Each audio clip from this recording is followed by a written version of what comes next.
Hey everyone, Douglas here, Kenner Market Analysis. It is Tuesday, October 29th, 2019, 10:35 p.m. Eastern Standard Time. As I hit record on this video, and I wanted to get a quick update posted this evening, as these past few days we have been carving out new all-time highs in equity markets. And this has very much been within our expectations, within kind of what I have been assessing and analyzing in terms of where I think the markets are headed. I've mentioned many times as of late that I think we are very much in a bullish environment. And actually yesterday on the Patreon page, I posted my most recent report, which really laid out what I think is kind of all the main case for why I think we're in a very bullish environment. So I'm definitely expecting this breakout to continue. But with that being said, I do think that although we've had kind of smooth sailing, I know we kind of sold off at the end of the day today, but although we've had smooth sailing for the past few days, trading days, I do think the rest of this week we could see quite a few surprises, and that is because we have a lot of crazy events, or a lot of very important events happening. We have GDP numbers coming out by the end of the week. We have ISM manufacturing coming out by the end of the week. We have jobs data and unemployment data coming out this week. And to top it all off, or kind of the most important, or at least the thing I want to discuss within this video, is the Fed rate decision happening tomorrow. And I thought what I'd do is I would take a look at just kind of my process on how I analyze going into these things, and the Fed rate decision, and how I kind of just look at where I think rates should be based on my my methodology and my understanding of how the markets operate and what the Fed is doing with the rate. So anyway, let me just kind of explain it, and it'll make more sense as we go along. So let's see. I'm going to kick things off looking at the CME Fed Watch tool. And what this is, if you ever see those headlines that are like, hey, the Fed is likely going to hike or cut rates, and market participants think this is going to happen, usually they're referencing the CME Fed Watch tool in terms of some sort of percentage. And as it is right now, 98.3% chance of a rate cut tomorrow. Now, this tool can be a bit misleading, because what it's doing is its probabilities of a rate hike is being calculated by adding the probabilities of all target rate levels above the current target range. Probabilities of possible Fed fund rate targets are based on Fed fund future contract prices, et cetera, et cetera. So essentially, it's looking at the contract prices or the future contract prices to kind of determine what the odds are. So it's looking at the trading itself, or at least what the market thinks, in terms of the rate hike happening. So I guess or rate cut happening. I guess what I'm saying is this isn't so much a sentiment or some other indicator based on other leading indicators, but it's just looking at future contract prices. So take it for what it is. I guess I'm just trying to explain what the underlying methodology is of this tool, and I think it can be misleading sometimes one way or another. In other words, I think there's actually probably a slightly lower probability than 98% chance that the Fed goes ahead and cuts, but I still am definitely expecting a cut tomorrow.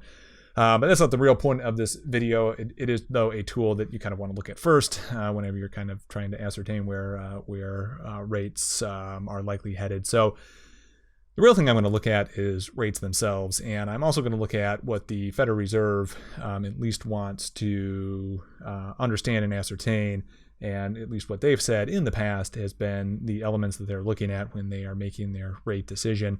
And those elements are growth, inflation, and unemployment. And what we're going to see is we're going to actually see a very strong correlation between all three of those in where rates are actually at. Now, the big question as we go through this should be in the back of your mind. I'm not really going to fully address it tonight, but the big question is, what's the dog and what's the tail? Is it these kind of leading indicators that we're going to look at driving interest rates, or is it interest rates driving the leading indicators? Again, discussion that I'll get to in a future video. Nevertheless, I think you can still gain quite a lot from just understanding these leading indicators. So, like we said, the first one that we'll look at, inflation, growth, and unemployment. So if we I'm going to turn on, so this is the 10-year yield here in orange. I'm going to go ahead and overlay it with crude oil. And you can see that there is a pretty strong correlation between crude oil and interest rates. and this even holds pretty far back in terms of, especially if you look at it in terms of just overall trends, that when you have interest rates pushing up, you have crude oil usually pushing up along with it, and when interest rates come down, crude oil tends to be sinking as well. We've had a bit of a divergence here of the trend as of late. And this is why, kind of one reason that I've been thinking that interest rates might be a little low relative to really what kind of general policy, at least past policy, would have predicted. Jerome Powell and the current Federal Reserve has shown themselves to be very much attuned to noise that the Fed is normally not attuned to, and I'm thinking particularly kind of the rest of the world, if you will, in terms of what's the ultimate kind of motivator for what they're doing. Both the rest of the world and to a certain extent maybe even President Trump has been jawboning them. So this is one thing that I will look at is as an inflation indicator. You can obviously look at some other inflation indicators as well. And again, this can be occasionally dislodged. It's not a one-to-one, but it's definitely a good indicator to see, where are we at in terms of the inflation read.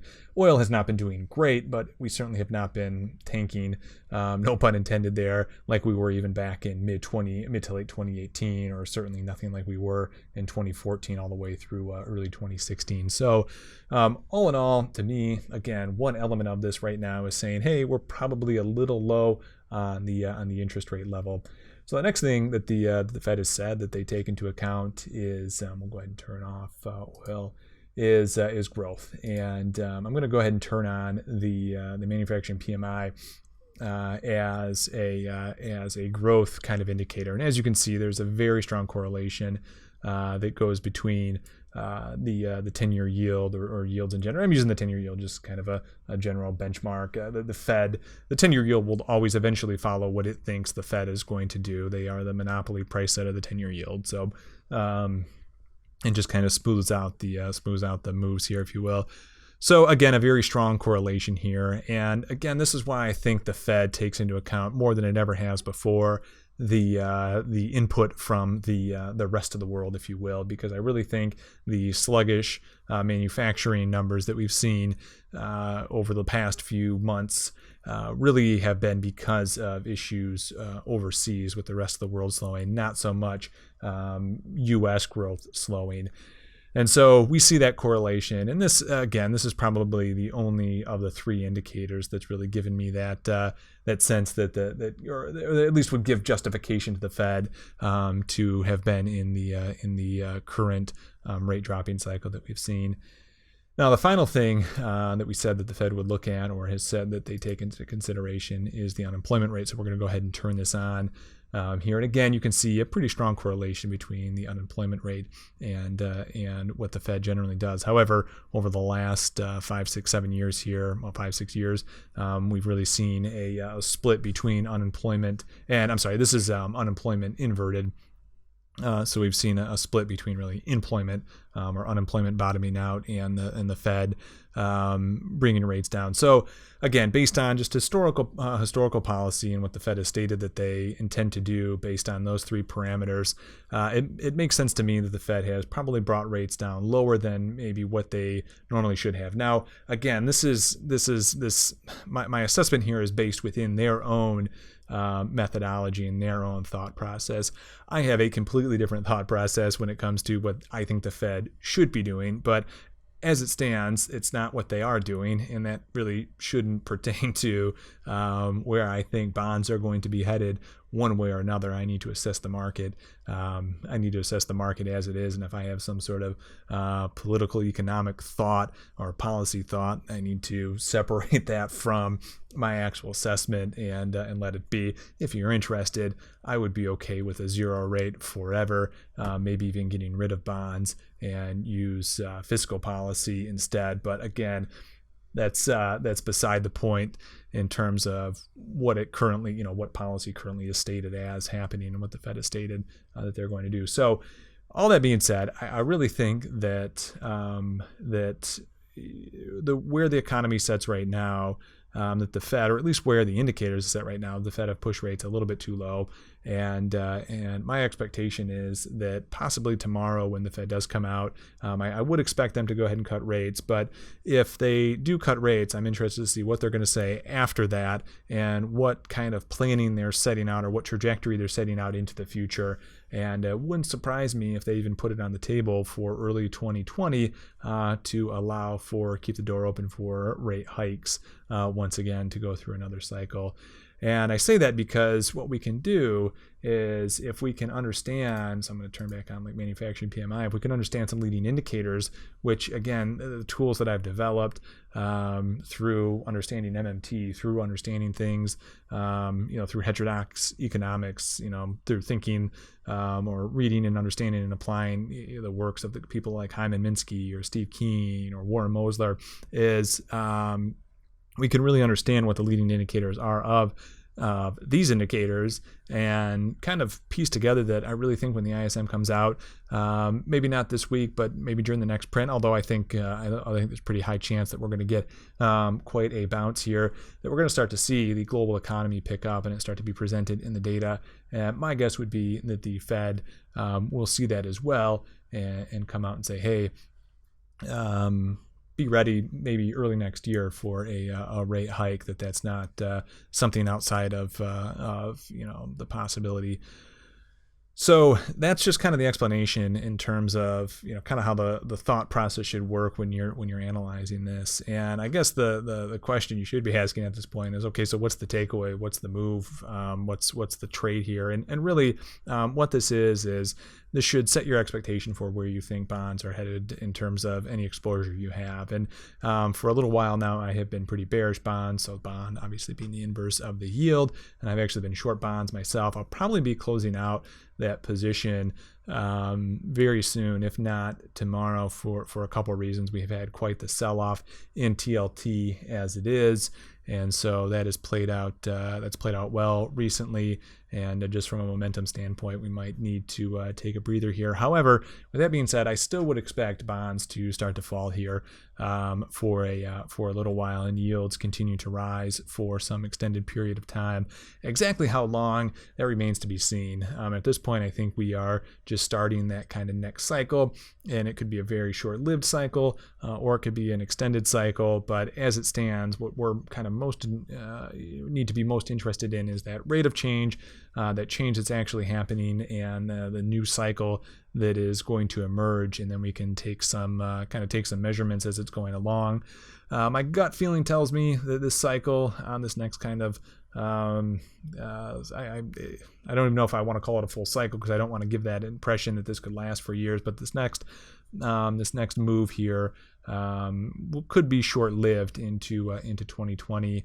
And that if we do go on a rate hike cycle, that what that will do is likely put some pressure on the rest of the world as rates push up. But at this point, we're pretty far away from that scenario playing out yet. And in the meantime, I really think after this rate cut that the Fed will likely come out and say, hey, be ready for rate hikes in the future, or at least we're definitely done cutting, and no mas, and wait until our next press conference to get any more guidance going forward. So anyway, hopefully this is helpful. Just thought I'd show the thought process, kind of how I tie it in to my own trading and my own assessment overall, and how I kind of get a gauge on where I think rates are headed. So in the very long run and kind of the big picture, I think rates are headed up, bonds are headed down for an extended period of time, and that's kind of where we're at for now. So if you like this video, make sure you give it a thumbs up, and don't forget to hit subscribe. And if you are subscribed, make sure you turn on those notification bells as well if you want to make sure and get notified when I post an update. And if you want that report that I mentioned, the macro report that was posted last night, make sure you head on over to the Patreon page, patreon.com/CannonMA. You can find that there. Anyway, that's going to be it for this update this evening. Good trading, everyone, for the rest of the week, and we'll see you next time. Bye-bye.